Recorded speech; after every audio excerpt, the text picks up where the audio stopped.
All right, everybody. It is Wednesday, July 26th. You're listening to the Mo News Podcast. I'm Moshe Wanunu. And I'm Jill Wagner. This is the place where we bring you just the facts. And we read all the news and read between the lines so you don't have to. Jill coming to everyone today from our new offices at WeWork in Brooklyn, New York. We recently moved in here, have a new partnership with the good folks at WeWork. And you can check out in the show notes a new deal we have for Mo News listeners. Jill, there's a desk just to the left of me that is still waiting for you to log in for the first time. Every day. Jill, so when are you going to make it to the office? When are you going to come in? I do Jill mean is remote to. work for life, everybody. Yes. Next week, Moshe.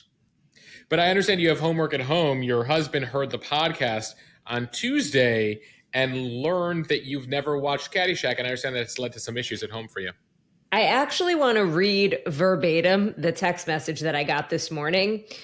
Kind of embarrassed to hear you say on air that you have never seen Caddyshack. I quote it constantly, and I'm 95% sure I made you watch it, but it sounds like we'll be watching it this week. So, sounds like Jill has to stay at home until she watches Caddyshack, doctor's orders from the husband. But that was sort of what you were mentioning when you said it was like one of those movies like Godfather that people lie about having seen. And immediately when you said that, I'm like, oy, should I have not have admitted on air that I have not seen this movie? It might be a gender thing. I don't know. You guys write in if this is a thing. But I think for men of a certain age, Caddyshack was one of those, like, you had to see those films. I don't know if it's the same thing for women or just of a certain era, Jill. I know that you also have never drank a carbonated beverage. So there's a lot of unique things you missed out on. Yes, I may not be the best barometer here. But let's get to some news. House Speaker Kevin McCarthy says House Republicans are moving closer to impeaching President Biden. Also happening in D.C., a congressional hearing on UFOs with former military and intelligence officials who say that they have had unexplained encounters. Back here on land, strike averted at UPS. And on to politics. We're 1 month from the first GOP primary debate, and North Dakota Governor Doug Burgum has qualified thanks to a very interesting tactic. LeBron James's son, Bronny James, is in stable condition following cardiac arrest on Tuesday. And the water temperatures off of Florida have hit 100 degrees. Moshe, for some perspective, that's as hot as a hot tub. Another presidential dog accused of biting people around the White House. Jill, my favorite story of the day. Of course, I was not one of the people I was going to say, as long as everyone's okay. And the right way to snack, according to science. Does it involve, Jill, eating chocolate-covered peanuts while I record a podcast? Because that's what I'm doing. As long as it's early enough in the day, go for it. Plus, Moshe is on this day in history. Jill, a big day for Americans with disabilities and the introduction of disco. All right, let's start with the presidential impeachment talk in Washington and the latest headlines from House Speaker Kevin McCarthy. He said on Tuesday that Republican lawmakers may consider an impeachment inquiry of President Biden over so far unproven claims of financial misconduct. Speaking yesterday at the Capitol, McCarthy said the questions House Republicans are raising about the Biden family finances need to be investigated. So far, he acknowledged that the House's probes have not proven any wrongdoing, but that an impeachment inquiry, quote, allows Congress to get the information to be able to know the truth. We should note that an impeachment inquiry by the House would be a first step toward bringing articles of impeachment. An inquiry could be as lengthy or as swift as the House determines, potentially stretching into campaign season.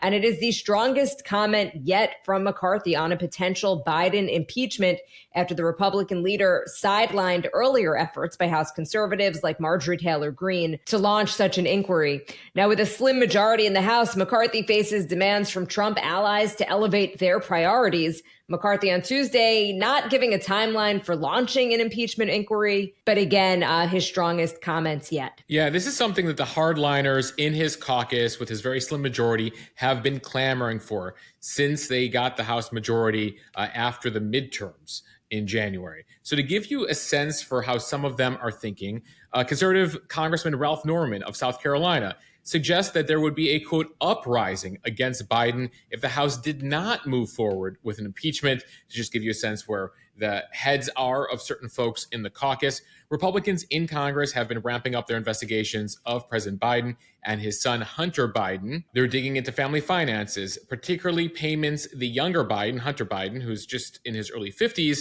received from Burisma, a Ukrainian energy company. Hunter sat on the board of the energy company, had no energy experience. The sense is that he got that position because of his family name and the hope that that company had at influencing U.S. politics at the time.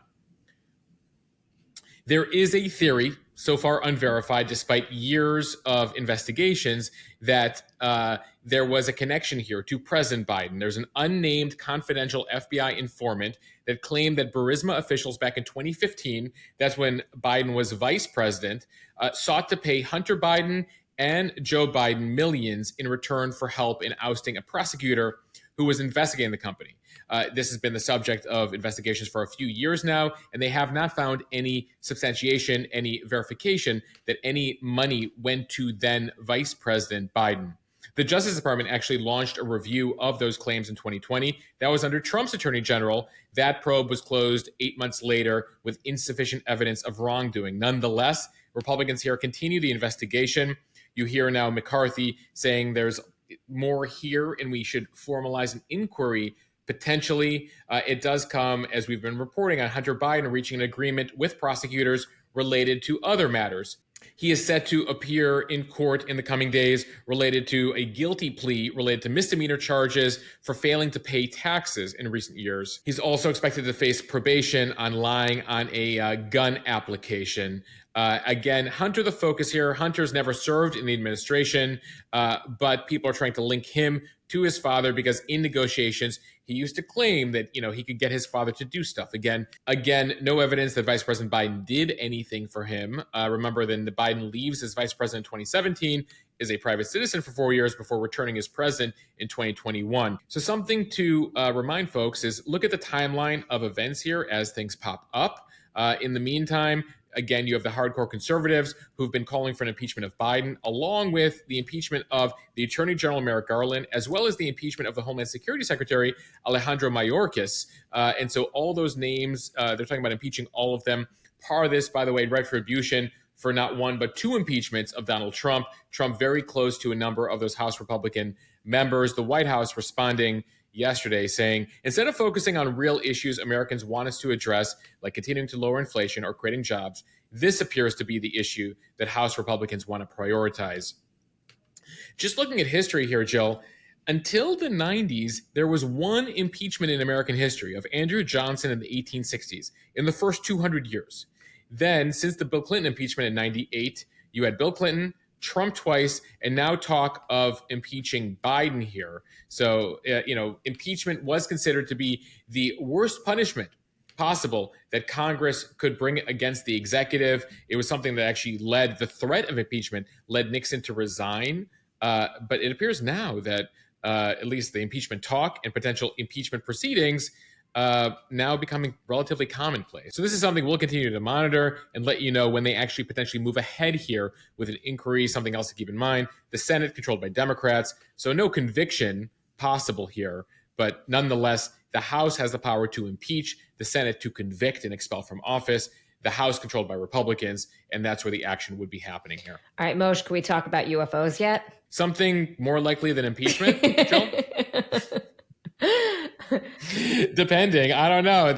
These days on Capitol Hill, I guess anything is possible. Okay, so it is not just the stuff of science fiction anymore. The U.S. government is holding a historic UFO hearing today, except they're not just called UFOs anymore. They're called UAPs. This is a new term that includes not just unidentified flying objects, which are UFOs, but any craft or phenomena that are seen in space or underwater that can't be identified. Right. But any craft of phenomena that are seen in space or underwater that can't be identified. Yeah, so there's a lot of terms thrown about now. There's UAVs, unidentified aerial vehicles, and then Jill, as you said, UAPs, unexplained anomalous phenomena.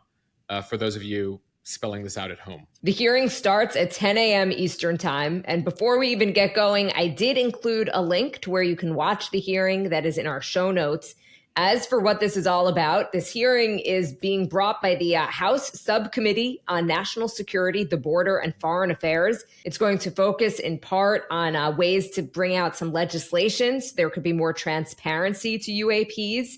Congressman Tim Burchett, a Republican from Tennessee, says, quote, "The Pentagon and Washington bureaucrats have kept this information hidden for decades, and we are finally going to shed some light on it. We're bringing in credible witnesses who can provide public testimony because the American people deserve the truth. We are done with the cover-ups." You can't handle the truth, Jill. Can we really handle the truth here? Do we want to know the truth? The House is going to be hearing from 3 witnesses about UAP, again, unidentified anomalous phenomena, who claim to have repeated inexplicable encounters. We're going to hear from David Fravor. He is an ex-Navy commander. Ryan Graves, a former fighter pilot for the Navy. And David Grush, who is a former U.S. intelligence officer. All 3 men have previously shared their experiences of encountering UAP while on the job. Grush recently claimed that the U.S. government has been recovering alien spacecraft and the bodies of UAP pilots for decades. He also says there is evidence of malevolent activity by UFOs. Important to mention, he has not provided any physical evidence that we know of to back up his claims, but they are in part what led to this hearing. Jill, always skeptical of the fact that there could be intelligent life out there outside our solar system that could somehow make it here, but then crash once they get to Earth. The technology is so good, but then, they're crashing in the ocean.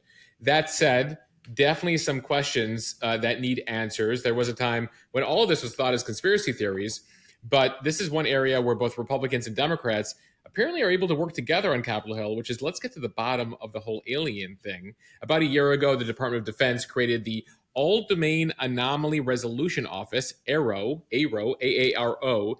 The goal is to collect and analyze all of the data available to the U.S. military and intelligence community related to UFOs. Graves, who you mentioned is testifying today, spoke with Newsweek over email last week. He said that military and commercial aircrew members are often met with a sense of stigma for coming forward with these cases. They now feel more comfortable saying, "I spotted something that does not appear to be of this world." He says that Congress needs to hear from military aircrew and civilian pilots who routinely observe mysterious objects that make inexplicable maneuvers in the sky, again, zigzagging in ways that are not normal for the aircraft that currently exist. And so he hopes that they gain a sense of the stigma I experienced, frustration that commercial pilots experience, that there's no real way to report this stuff. So the Pentagon has this new office for investigating UFO sightings. They've received hundreds of new reports just in the last year, and while they can explain more than half of the events, a sizable chunk remain a mystery. As of a recent report, Jill, they're focusing on about 170 cases, including some in which objects appear to have demonstrated unusual flight characteristics or performance capabilities and require further analysis. They got an initial group of 500 over the last couple of decades, but were able to explain many of those away as balloons or military projects. One question people have here is, could some of this be explained by some Chinese military technology or Russian military technology?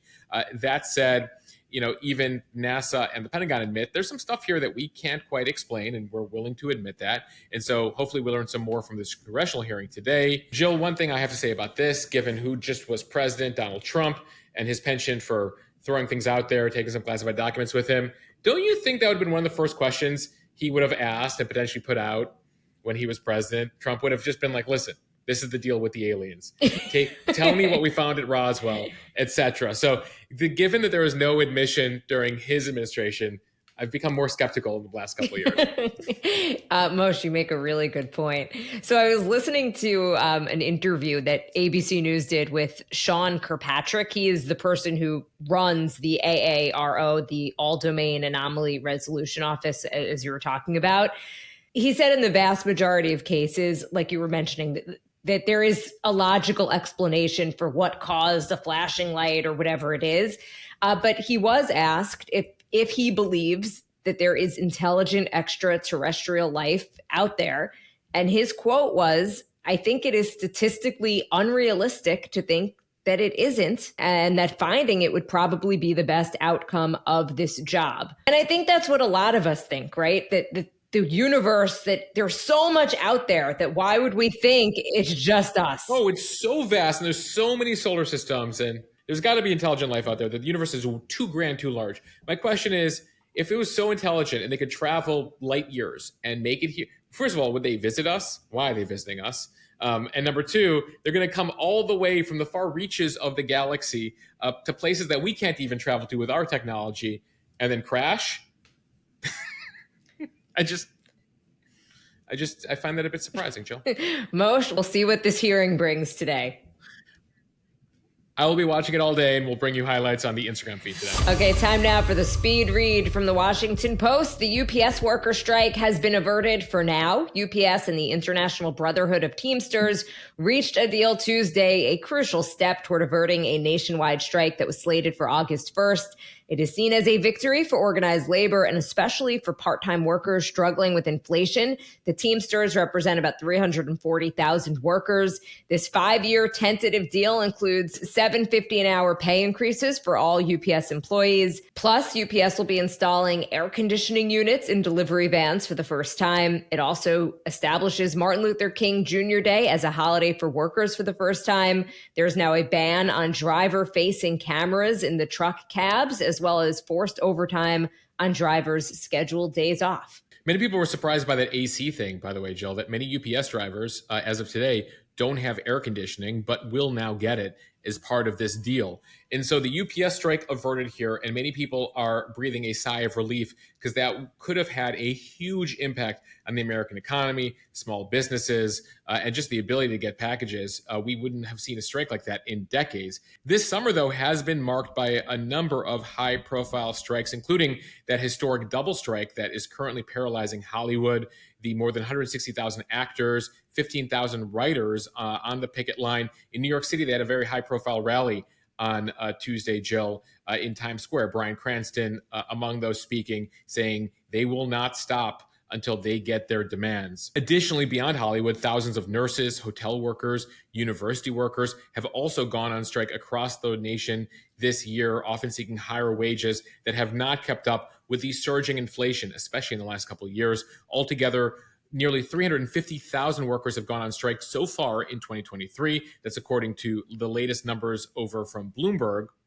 And that's the highest number in 4 years. That's when 500,000 workers went on strike, including teachers that year. A reminder when it comes to UPS and packages here that UPS handles about 1 in 4 of all packages sent within the U.S. system. So labor leaders have said that the UPS contract deal was crucial. Notably, on the labor side, on the union side, they believe that the UPS contract deal here is crucial to the larger union movement, which has shrunk by half over the past 4 decades, and that a strong deal here could influence future access for other blue-collar workers for better middle-class pay and benefits. From ESPN, Bronny James, the oldest son of LA Lakers star LeBron James, suffered cardiac arrest Monday at a University of Southern California basketball workout. He was immediately taken to a hospital. A family spokesperson says medical staff was able to treat Bronny. He's now in stable condition and no longer in the ICU. We ask for respect and privacy for the James family, and we will update media when there is more information. James is just 18 years old. He is entering his freshman year at USC. He is ranked 20th in the 2023 ESPN 100 rankings. Yeah, there's a lot of talk of him actually after this year, Jill, actually going straight to the NBA draft and hoping to play with his dad. Actually, that's something LeBron has said as well, that before he retires, he would like to play alongside his son, Bronny. Athlete heart health has been the focus of several high-profile incidents recently, and people are awaiting more details here on the Bronny situation. This is the second straight year that the USC Trojans program has had a player suffer cardiac arrest. Center Vincent Iwuchukwu, one of the top incoming freshmen in college basketball last season, suffered cardiac arrest last July and was hospitalized for a few days. Cartier Woods, an 18-year-old high school basketball player from Detroit, died earlier this year after suffering cardiac arrest during a game. And of course, we covered the DeMar Hamlin situation. That was the Buffalo Bills safety who collapsed on the field during his team's nationally televised game back in January. He is recovering and will be playing again. Now, this has led to speculation on social media from a number of folks who've been trying to point at the COVID vaccine. and a link here to cardiac arrests. Right now, there is no evidence to confirm that the COVID vaccine caused James's cardiac arrest, but nonetheless, there is speculation online, among others, Elon Musk taking to his platform Twitter. I guess we're calling it X now because he renamed it over the weekend. He floated the possibility in a tweet or in an X. Do you call it an X now, Jill? I'm not. Okay. I can't. So per Jill, we're still calling them tweets. He's tweeting speculation saying that myocarditis is a known side effect of the vaccine. The only question is whether it's rare or common. So myocarditis is a rare inflammatory condition that affects the heart. The CDC said back in the last couple of years that they've gotten a few reports involving adolescents and young adult males who were administered the mRNA vaccine against COVID. But then the CDC says in the last couple of years, they've gotten a few reports involving adolescents and young adult males who were administered the mRNA COVID vaccine and then experienced myocarditis in the days after. No indication, though, whether Bronny got the vaccine anytime recently or if there's long-term impact here. Again, this is all speculation online, but given the noise around this, we just wanted to let you guys know about it. But again, no link here, and we do wish Bronny James and the James family a quick recovery here. From Politico, another candidate has qualified for next month's first Republican presidential debate. North Dakota Governor Doug Burgum will be joining some of the more well-known candidates on stage in Milwaukee after getting enough donors, and he used a pretty creative strategy to get there: gift cards. So Burgum's campaign promised anyone who gave his campaign even $1 a $20 gift card in return. Okay, so do the math there. That's $20 in exchange for just $1. This was all in an effort for Burgum to meet a requirement set up by the Republican National Committee that candidates have 40,000 unique donors with 200 in 20 different states or territories. And the gambit worked. Burgum saying he crossed the donor threshold last week. He also passed the polling threshold as well by getting more than 1% in 4 different polls. So Burgum now is the 6th candidate who'll be on stage. Jill, he'll join the 6 others who have qualified: Donald Trump, Ron DeSantis, Nikki Haley, Chris Christie, Tim Scott, and Vivek Ramaswamy. Notably, and sort of embarrassingly so far for Mike Pence, the former vice president, he has not qualified yet. While he does meet the polling threshold, Mike Pence doesn't have enough donors. And so he's hoping to get that number so he can be on stage in August. Jill, if you're collecting gift cards, it turns out another candidate is going to be adopting the strategy after Burgum's success. The mayor of Miami, Francis Suarez, you might have heard he's also running for president on the Republican side. He appears to be inspired here. So he is now offering, as of today, $20 gift cards in exchange for $1. His goal also to meet the donor threshold here. By the way, Suarez already has been pursuing a few tactics to get people to donate. He was giving away soccer tickets for Messi's first game in Miami. He's doing a college tuition raffle, and now he's doing the gift card thing. If you check out his tweet, it sends you straight to his Venmo page, which is a little more bizarre than the Burgum thing. Burgum had a website he would send you to. Suarez just like, here's my Venmo account, hit me up. It remains to be seen, Jill, based on the people who have been messaging me who did this, when the gift cards will come from Burgum or from Suarez. Keep in mind, Burgum's a billionaire, Suarez not so much. So we'll see how he's able to afford this sort of $19 loss deal that he's pursuing here. But back to the debate. So there are 7 qualified candidates for the debate. The question is, will all of them show up? And by that, I mean, will Donald Trump show up? He has asked aloud whether he should even bother given his polling advantage right now. He's polling 20 to 30% ahead of everybody else. Should he even give them the time on stage? Notably, Fox, in the poll we reported on earlier this week, asked the question of Republican voters, is it a sign of strength or weakness to skip the debate? The majority of Republicans telling Fox it's a sign of weakness. I imagine the folks at Fox have made sure to forward that result to Donald Trump to try to encourage him to attend next month's debate. Jill, as we talk about 2024 politics here and the latest on the campaign, we learned yesterday that Ron DeSantis, who's in second place in most polls, has had to lay off a third of his campaign staff due to overspending. They say the campaign here is undergoing a reset. This will help them become leaner and meaner. The criticism, though, is that he got too big too quickly, doesn't have enough money, and isn't getting traction. And so that's the reason for the reset here. One other notable thing, Jill, Tim Scott getting interesting momentum right now. He's the senator from South Carolina. He's in double digits now, above 10% in a number of the early states, which is typically where you want to be at this juncture in the race, 6 months out. You don't want to be too hot. You don't want to be too cold. You want to be gradually warming up. And he's going to be interesting to watch here, the Tim Scott thing, and how he performs at the debate next month. From NBC News, like a hot tub, water temperatures off Florida soar to over 100 degrees. Stunning experts. This week, a buoy near Manatee Bay recorded an astounding 101.1 degree water temperature. This was on the heels of that same buoy. Manatee Bay is about 40 miles south of Miami. On Sunday, it registered 100.2 degrees. For perspective here, the average hot tub temperature is 100 to 102 degrees Fahrenheit. Little kids aren't even supposed to go in water that hot for more than a couple of minutes. While the readings would have been considered a possible outlier or sensor error, surrounding buoys recorded similarly high temperatures around 98 and 99 degrees.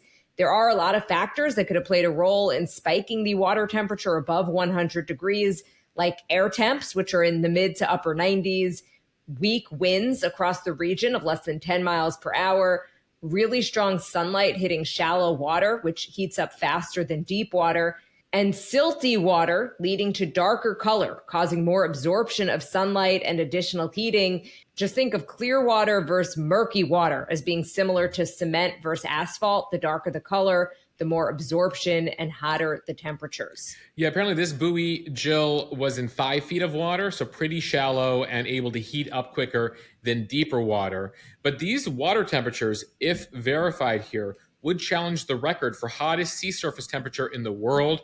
Now, while world water temperature records aren't kept everywhere globally, a 99.7 degree temperature recorded in Kuwait Bay is considered the world record at this time.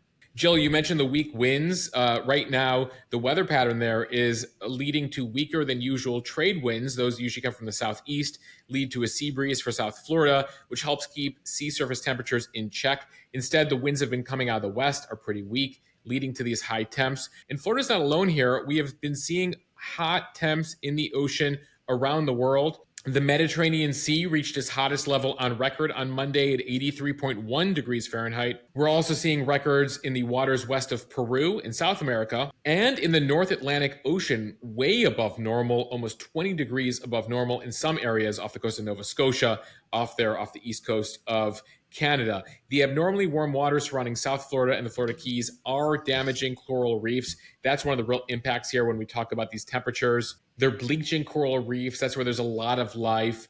They lead to a lot of nutrition. Keep in mind, there's a domino effect in the ocean. This eats that, eats this, survives on X. And when the coral reefs die, that hurts the entire ecosystem. So that's something people have been especially concerned about. It was actually the subject of a recent podcast we put out in May with Paul Nicklin and Christina Mittermeier, conservationists and photographers from National Geographic, who talked all things ocean. So you can check out that podcast from just a couple months ago. And remember, coral reefs have been there thriving for hundreds of years. And then it feels more, millions of years. Remember, coral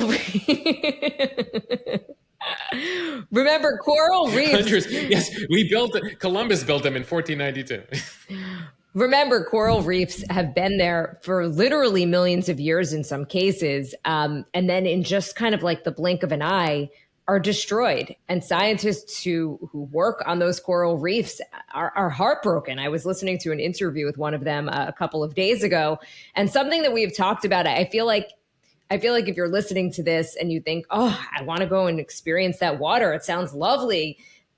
As you were saying, the ripple effects of that type of heat and what it is doing to the health of the ecosystem cannot be understated. And the example that I always like to use when we just talk about even 1 or 2 degrees making a difference is like with the human body. We're at 98.6 degrees, but if you have a little bit of a fever and you're even 2 degrees above that, you're probably feeling pretty sick. And that's the same type of thing that the water is experiencing, as is the earth. Your whole ecosystem, your whole body feels out of whack when you're 2 degrees off. So basically, that is what the earth is experiencing right now. Yeah, that's why they're so concerned about that 1.5 degree threshold, 1.5 degrees Celsius threshold for temperature increases due to CO2 emissions. Jill, like the same thing, your body, you're 2 degrees above your normal temperature, and your whole ecosystem is completely out of whack. All right, a different type of White House scandal than we are used to from the Associated Press. According to DHS records just released, President Biden's dog, Commander, bit or attacked Secret Service personnel at least 10 times between October 2022 and January of this year, including one incident that required a hospital visit by the injured law enforcement officer. The conservative watchdog group Judicial Watch on Tuesday released nearly 200 pages of Secret Service records that it obtained through a Freedom of Information Act lawsuit. Commander is the second dog of Biden's to behave aggressively. Their first dog, another German Shepherd named Major, was actually sent to live with friends in Delaware after behaving similarly. Moshe, what is going on? On November... These shepherds are out of control at the White House. Joe. On November 3rd, 2022, a Secret Service official emailed colleagues that Commander had bitten a uniformed officer twice on the upper right arm and thigh. Staff from the White House medical unit treated that officer and decided to have that person taken to the hospital. The officer who was bitten used a steel cart to protect himself from another attack. Commander, man. Commander a bit out of control, it appears. The White House and Secret Service, though, are playing down the situation with the release of those documents yesterday. But the latest incidents do raise questions about why the Bidens brought another German Shepherd to the White House after they had to send Major back to Delaware, and why the attacks continue. A communications director for the First Lady, Elizabeth Alexander, said in an email that the White House complex is a unique and often stressful environment for family pets, and that the Biden family is working through ways to make the situation better for everybody. She adds that the Bidens have been working with the Secret Service and the White House resident staff on additional leashing protocols and training for Commander, as well as establishing designated areas where he can run around for exercise so he's not biting people. Biden received Commander back in December 2021 as a gift from his brother James. The family, by the way, also has a cat, Willow, who it appears isn't attacking anybody right now. So Willow is good. Commander appears to be the issue. He's often seen in photos and videos being led around by the White House chief groundskeeper. Let's hope they can get Commander under control. And we're thinking about you, Secret Service. We know you guys have a tough job and you don't need the dog biting you while you're at work. But the dog's adorable, Jill. I hope they're able to, ensure that he stops biting people. It is a little strange that it's the second dog that is so unruly. I don't know much about shepherds, but I have gotten notes from people saying that they have experienced this with shepherds before. But then there's a lot of people who love their shepherds. It's one of the most popular dogs in America. So, but again, we imagine if, they control the nuclear weapons out of the White House, they should be able to control their dog too. All right. I think Moshe is snacking on something, which leads us perfectly. I'm still much on the chocolate-covered peanuts. Okay, it leads us perfectly to our final story from the New York Post. There is a correct way to snack, according to scientists. A new study reveals that snacking isn't necessarily bad for you, as long as you snack on nutritious foods and avoid doing it late at night. One of the researchers says that surprisingly little has been published on snacking, despite the fact that it accounts for 20 to 25% of energy intake. Researchers at King's College of London looked at data from over 1,000 people to determine if snacking affects health and if the quality of the snack matters. The study was part of the Zoe Predict project, a series of large, in-depth nutritional studies designed by personalized nutrition app Zoe. So while about 17% of participants were classified as grazers, 1 in 3 were late evening snackers, eating the majority of their snacks after 9 p.m. Participants kept a food diary and wore blood sugar monitors to track their snacking habits. Out of those who participated in the study, 95% had at least one snack per day, with an average of 2.3 daily snacks, making up roughly 22% of daily calorie consumption. High-quality snacks tend to have healthier levels of blood glucose and fat levels, such as fruits, veggies, and nuts, which I feel like is the least surprising news of the day, no? Yeah, I was just doing an assessment of what I was snacking on as you were reading that. So it's not late at night as we record this. I am eating peanuts, but they're covered in chocolate. So check, not check, check, I think. So I feel okay about the snack at the moment, Jill. I feel like you're good. By the way, I don't know what 2.3 daily snacks is. Like, what is that third of a snack? I don't know, because I basically just snack all day. That is one of the hazards of working from home, is just the proximity of your kitchen. So Jill, let me know which category you fall in here, because researchers found 4 categories of snackers whose bodies reacted differently to snacking. There are morning snackers, more than half of your daily snacks before noon.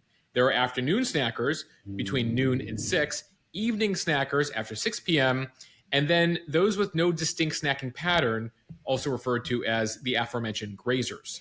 I am either a grazer or the afternoon snacker. Got it. So for those who snacked after 9 p.m., they had the worst blood glucose and fat markers compared to those who snacked during the day. So that's an issue. Do not do your snacking late at night, according to the study. The science here is they believe that those late night snacks shorten the fasting window between dinner and breakfast and slow down the process of breaking down and metabolizing food. You can do a quick Google for the full study here, but the bottom line, researchers say, our study showed that the quality of snacking is more important than the quantity or frequency of snacking. Thus, choosing high quality snacks over highly processed snacks is likely beneficial. And then they mention the timing window here. So keep your snacks healthy, keep it before 9 p.m., and all in moderation, as they say, Jill. I wonder where ice cream fits in on the snacking chart, Moshe. Ice cream is dessert that is part of a meal, Jill. I do not snack on ice cream. Fair enough. Like I try to keep my snacks like to nuts and like those types of items. I try to keep them relatively healthy. I was actually told by a nutritionist a while back that like I have the type of glucose and type of body type or whatever where I need to be snacking throughout the day to maintain my energy level. So I'm taking that to the bank and ensuring that I snack throughout the day based on the medical advice that I got. I would take that and run with it. A nutritionist told me this was okay, so I'm going to have another snack. All right, that brings us to On This Day in History on this July 26th. We're going to begin in 1775 with You've Got Mail.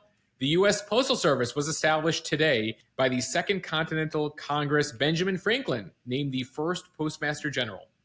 All right, fast forward to 1948. On this day in history, President Harry Truman signed Executive Order 9981 that abolished racial segregation in the U.S. military. Sticking with presidents here, on this day in 1990, the Americans with Disabilities Act was signed into law by President George H.W. Bush. The legislation provided civil rights protections for individuals with physical and mental disabilities, guaranteed them equal opportunity in public accommodations, employment, transportation.